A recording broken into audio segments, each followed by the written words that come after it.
নমস্কার।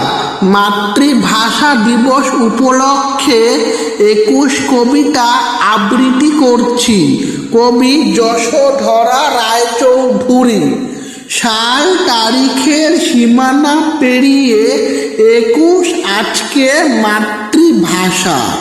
21 আজকে শিশুর বুকে নতুন করে বাঁচার আশা। 21 মানেই রক্তে ভেজা নিকষ কালো ডিম। 21 মানেই সবার মনে বাজছে খুশির বিন। 21 মানেই ঝাপসা আকাশ, মায়ের চোখে জল। 21 মানেই আধার রাতে জ্যোৎস্না ঝলমল।